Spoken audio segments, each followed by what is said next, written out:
America ও Israel যখন ভেবেছিল ইরানকে কোণঠাসা করে ফেলা হয়েছে, ঠিক সেই মুহূর্তে পুতিন তাদের জন্য এক ভয়ঙ্কর চমক নিয়ে হাজির হলেন। ইরানের পাশে সরাসরি যুদ্ধে নামতে প্রস্তুত হচ্ছে রাশিয়ার সবচেয়ে বিশ্বস্ত ও ভয়ঙ্কর যোদ্ধা বাহিনী চেচেন যোদ্ধারা।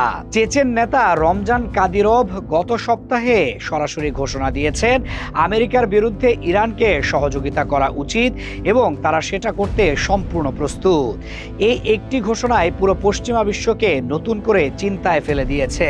চেচেন যোদ্ধাদের নাম শুনলে দুনিয়ার যে কোনো সামরিক বিশেষজ্ঞের বুকে একটা কম্পন অনুভব হয়। এরা কোনো সাধারণ সেনা নয়।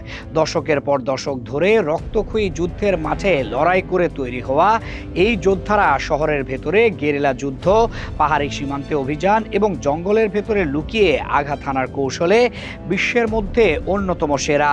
সিরিয়ার গৃহযুদ্ধে এই যোদ্ধারা যেভাবে যুদ্ধের মোড় ঘুরিয়ে দিয়েছিল, সেটা এখনো সামরিক বিশ্লেষকদের আলোচনার বিষয়। বাশার আল আসাদকে রক্ষা করতে রাশিয়ার নির্দেশে ও ইরানের সমর্থনে লড়েছে তারা।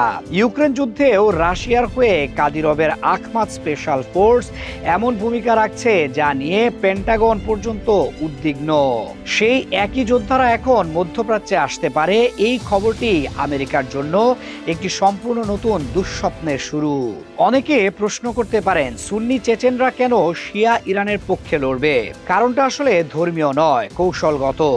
রমজান কাদিরভ এই সহযোগিতাকে উপস্থাপন করছেন পশ্চিমা আগ্রাসনের বিরুদ্ধে ইসলামের সংহতির লড়াই হিসেবে।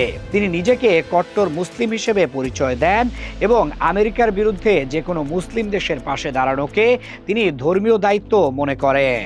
এই বার্তাটি মধ্যপ্রাচ্যের সাধারণ মুসলিমদের কাছেও জনপ্রিয়তা পাচ্ছে, যা পরোক্ষভাবে ইরানের পক্ষে একটি বড় জনমত তৈরি করছে। বিশ্লেষকরা বলছেন, চেচেন যোদ্ধাদের এই সম্ভাব্য আগমন মধ্যপ্রাচ্যের যুদ্ধকে এমন একটি জায়গায় নিয়ে যাবে যেখানে আমেরিকার কোনো পূর্ব প্রস্তুতি নেই। ইরানের নিজস্ব বাহিনীর সঙ্গে যদি এই অভিজ্ঞ চেচেন যোদ্ধারা যোগ দেয়, তাহলে মার্কিন বাহিনীকে একসঙ্গে এতগুলো ভিন্ন ধরনের হুমকি মোকাবেলা করতে হবে, যা কার্যত অসম্ভব হয়ে পড়বে। মধ্যপ্রাচ্যের এই যুদ্ধ এখন আর শুধু দুটি দেশের লড়াই নয়, রাশিয়া, চীন, উত্তর কোরিয়া আর এখন চেচেনিয়া। একে একে সবাই ইরানের পাশে এসে দাঁড়াচ্ছে। আর আমেরিকা একদিকে যুদ্ধের ময়দানে ক্ষতির বোঝা বহন করছে, অন্যদিকে এই নতুন জোটের মুখোমুখি হওয়ার ভয়ে কূটনৈতিক মহলেও দিশেহারা হয়ে পড়ছে।